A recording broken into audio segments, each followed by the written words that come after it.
Hello everyone. Today we will discuss another poem by Percy Bysshe Shelley, Ozymandias, which is one of the most famous poems that he wrote. Before we start reading the poem line by line, I'd like to give a very short introduction of the poem itself and how he was influenced to write it. The poem takes its inspiration from Shelley's encounter with a giant piece of Egyptian sculpture, the head and shoulders of Emperor Ramses II, dating from 1250 BCE. The fragment was moved to London from Egypt in 1817 and was presented to the British Museum, where it remains to this day. The sculpture's display in London reminded viewers of British imperial power. It had originally been destined for one of Napoleon's at the Louvre in Paris, but they were seized from the French at the spoils of war. And if you look here, these are some pictures of the sculpture. Of course, you can look at that in your books or even on the internet, and you will figure out that it was a huge sculpture, and that is why he was so much influenced to write the poem about that specific sculpture. Let's read the poem itself, and it is also a sonnet because it is a 14-line poem, like the previous poem we discussed together, England in 1819. So just remember that it is a sonnet written in 14 lines. The poem starts with the following. I met a traveler from an antique land who said.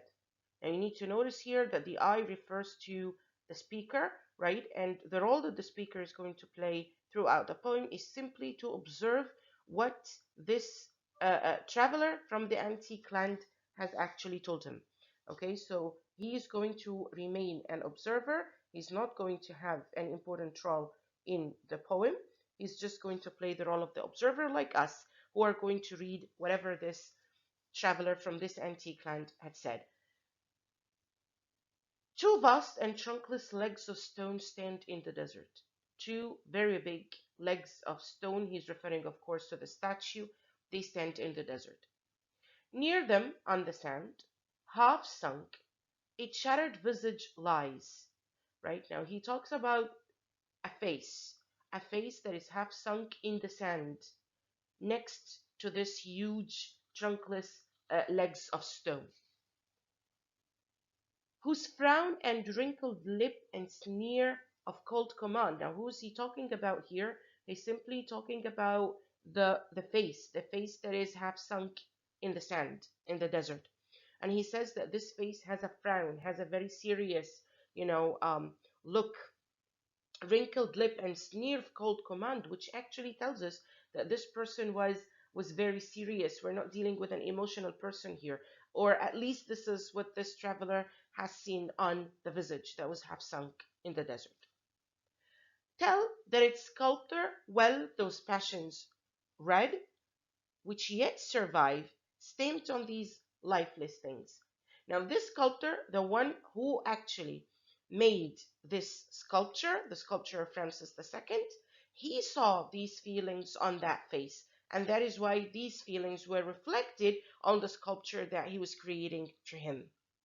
And of course, these feelings or these facial expressions remain on this visage, although he is simply nothing but a lifeless thing. He's not there anymore. The hand that mocked him and the heart that fed. Of course, he's referring here to the sculptor himself. And on the pedestal, these words appear. Now, what is written on the pedestal? Who is this person? My name is Ozymandias, King of Kings.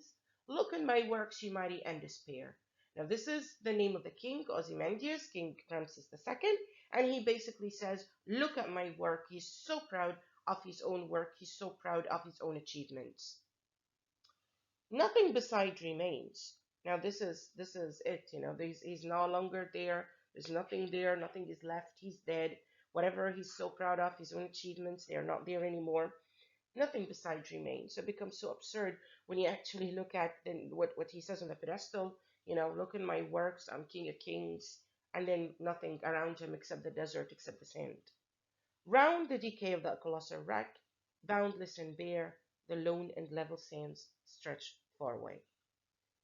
Um, and in this poem here, we're simply looking back on an emperor whose rule was marked by terror. We're talking about Ozymandias here, or King Ramses II, who actually governed with a sneer of cold command, quoting Shelley in the poem. And therefore, in this poem, the image of power is linked to ideas of ruin, of fragmentation, and of erasure of past grandeur. So, yes, you're powerful, but where are you now? Where is your power? What are the achievements that you're actually, you know, so proud of? Shelley may have been striving through his poetry of the sort to achieve an imaginative equivalent for the work of historians, because he actually believes here that what he's doing through his own poetry is equivalent to what the historians are actually doing. Now, this poem consciously records and comments upon um, world historical events, which is actually the collapse of empires. One of the major historical works of the late 18th century was Edward Gibbon's The Decline and Fall of the Roman Empire. And these ideas about how an empire's immoderate greatness and progress led to inevitable fracture and decay reverberate through the vocabulary of the two poems. I'm here referring to Ozymandias, but there is another poem also that Shelley wrote that deals with this specific theme, which is written upon the death of Napoleon Bonaparte. In this context, Shelley may have been suggesting in poetic terms that the political disruption in Europe in the years around 1820 was taking place in a historical period in which heroism and a search for ideals coexisted with crisis in the end of an era. So simply warning people at the time that if you don't stop your own corruption, if you're not going to change, then perhaps you will be, moving towards your own downfall. The evidence of this poem has shown that it is not necessarily when the voice of the poet as speaker is heard most loudly that this awakening or this legislative role of Shelley conceived for poetry is at its most effective. We may well conclude that Ozymandias is among the most successful of Shelley's political poems. To summarize, these are the two main themes that this poem deals with. The first one is the brevity of glory, the shortness of glory. You're not going to be glorious for a very long time. Ozymandias was very famous, he was renowned, he was powerful, he was the king of kings, but now he's dead and his works have vanished. They are no longer there. And the second theme is the illusion of power. Ozymandias had power once, but now it's gone, along with any evidence that he had this power before. Thank you very much.